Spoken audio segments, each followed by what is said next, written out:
So, hi Tracy, very good morning to you and, of course, to all our viewers. It was a spectacular show last night. So, from a journalistic perspective, and of course, from an Australian journalistic perspective, how would you define the opening ceremony? Look, I actually think it was very Australian. In fact, more Australian than many people expected, if I can put it that way. Quite often we're used to ceremonies and events which give token recognition to our 60,000 year history and the role and the perspective of Indigenous Australians. I think last night it was very different because they played a role right throughout, and I think that's so fabulous. I think that's a really unifying message, and it fitted in with the unifying message that they were trying to say to the whole world, to everybody in the Commonwealth at least, but that extends to the whole world, that this is about unity, and it's a time when we need to find the similarities amongst all of us rather than the differences. Right, and also the 11-day sporting extravaganza has just begun. So, what as a journalist can we look forward to? Look, I think it's going to be a well-run games. The difficulty with any event of this nature, and let's put this in perspective, the Gold Coast is it's a small place. It's almost like a strip on the outside of the main city of Brisbane, and this is the biggest event they have ever staged in Queensland, let alone the Gold Coast.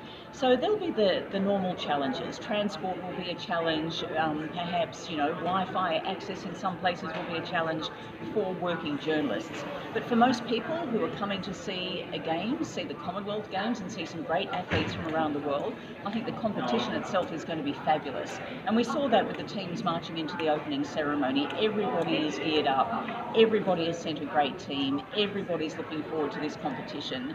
And so for me, it's not so much about what the athletes from my home country do.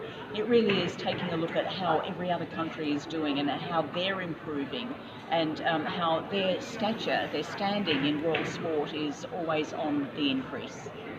Right, and what kind of message is the Queensland, the Gold Coast, and the Australians are going to spread through this beautiful game, which is called Share the Dream? Yes, and I think it's pretty simple. I think that is the message. We're all in this together.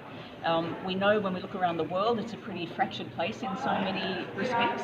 But I think it's about that unity, about sharing something, sharing a vision that we can all aspire to, and celebrating that through sport. So it's pretty simple.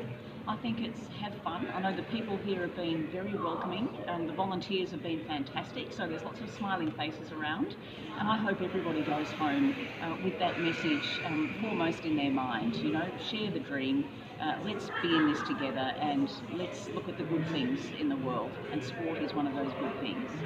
Right. Coming to a different perspective, I, being an Indian journalist, we are more into digital and we are more into television journalism and try to disseminate information to the ruralist, to the remotest areas through Doordarshan. So, how different is the spread of information in Australia? Look, I don't think it's that different actually, because we have a lot of communities that are very remote. Most of our population lives on the seaboard, but if you think about the size of Australia physically as a country, it's huge. And in the middle, it's this sort of vast, unsettled swathe. But there are pockets of communities in those areas where they never get to see big time events. They never have the superstars that come to visit their regions. They don't have access to the same sorts of things we have. So in that respect, that's where the media's role is so important. That's where broadcasting is so important. That's where the internet becomes so important, because you want people to access as much as they can to be engaged in the world. And so we face, although we don't have the same population as India, of course, Right. we face some of the same challenges in that there are some very remote areas, that we're trying to bring along with us as the vision of the nation continues to grow. Many thanks, Tracy, for giving us your thoughts, and let's hope we have a wonderful games here in Gold Coast, and let's all share the dream. Can you say that once again? Yes, let's all share the dream. Thanks for having me. Thank you.